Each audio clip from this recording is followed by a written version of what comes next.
What's up? It's good to be back, it's been a while, and today we'll be looking at my top 3 favourite Rubik's Cubes of all time. So, let's dive into it. At number 3, we have the Dayan 356X. On paper, this is the cube that will fit everyone's turning style.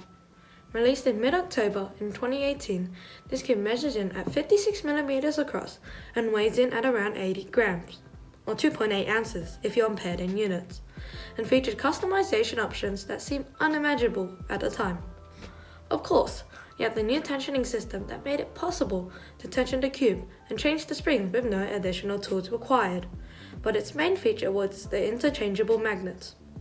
This was the first cube, as far as I know, that made it possible to change the magnet strength of the cube without having to rip out all the previous magnets and glue back in new ones. You simply got the magnet capsule with the strength you wanted, put it on top of the magnet capsule already installed, and simply put it through, which should make an audible snap. Simple. My only gripe about this were the magnets included in the box, with the magnet strength of even the strongest capsule, clear, being quite weak for me. Corner cutting was what you would expect from a GameCube, however, with over 45 degrees for regular cuts and near line to line for reverse. My personal setup for this cube has the strongest yellow spring tensioned to 0.6 installed, with the clear magnet capsule being the preferred magnet strength. For lubing, I simply used the lubing method that Chris Olsen used that you should be able to see right there in the top right of your screen. This creates a smooth, buttery feeling that would make this cube my main if it wasn't so flexible. I mean, look at that. This is on the tightest setting, 0.6 by the way. In summation, would I recommend this cube? Probably not, due to its price, coming in at $62 American when new, especially with my second favorite cube coming in at a much lower price. The RS3M 2020 was a game changer for the cubing community, which is why it comes in at second. It featured Mayu's fully fledged tensioning system, one of the best on the market, at a fraction of the cost, at $9 and was released on June 15th this year, measured in at 56mm across and weighed in at 86 grams. The tensioning system was what made this cube shine from the rest, appealing to a wider variety of cubers. This gave the cube 9 settings to adjust the compression of the spring, with the higher the setting meaning the cube would be slower, more stable, and be more controllable compared to the same cube with a lower setting. To adjust the spring compression, you simply had to use the tool included in the box and fit its teeth in its gaps shown here, turning it anti-clockwise for a tighter setting. If you exceed the 9th setting, the spring will simply reset to its default setting. Note that the corner cutting of the cube is changed by the centerpiece travel or screw depth rather than the spring compression of the cube. Speaking of which, this cube cuts over 45 degrees for regular cuts and near line to line for reverse, although taking a little more effort compared to the Dayan 356X. My personal cube has a spring compression setting of 8 and has been lubed similarly to the Dayan 356X, except this time it has a few drops of Lubicle Silk, in addition to bring out the smoothness of the cube and reduce the blockiness feel.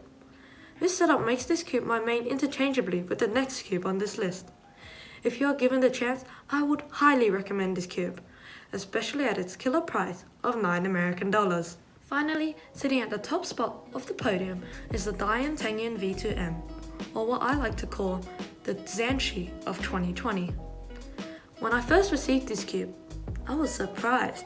I expected the cube to be rather flimsy and flexible, just like the original Tengyun, but instead, I found it to be quite controllable.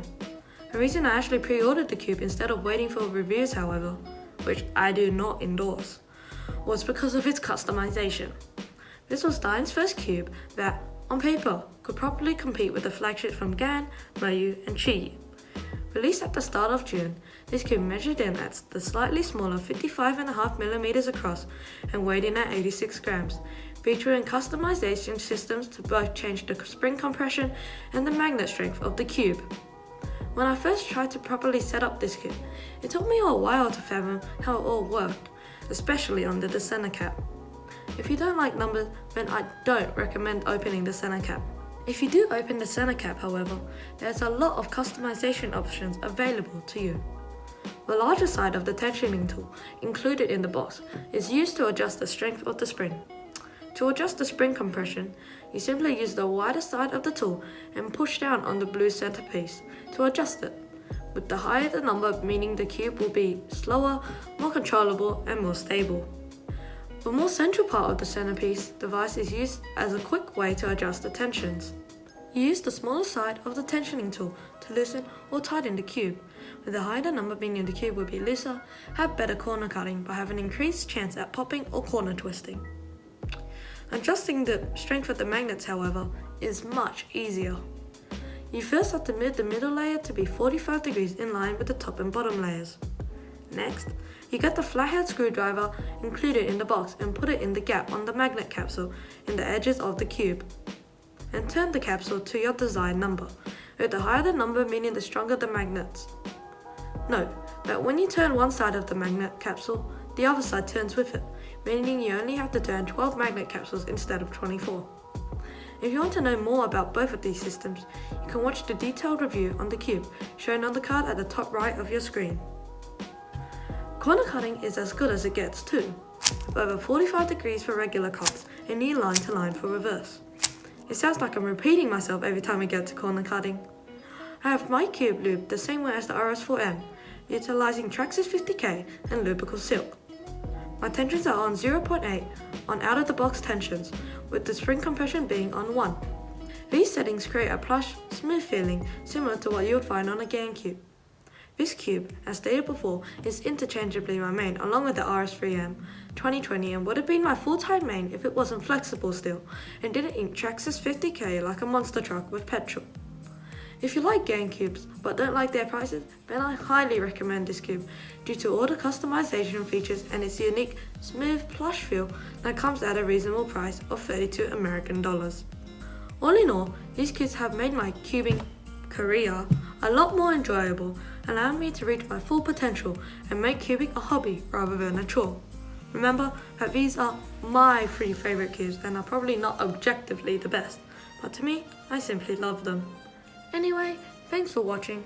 Like and subscribe if you want me to have a more regular upload schedule, and I'll see you in the next one. Bye!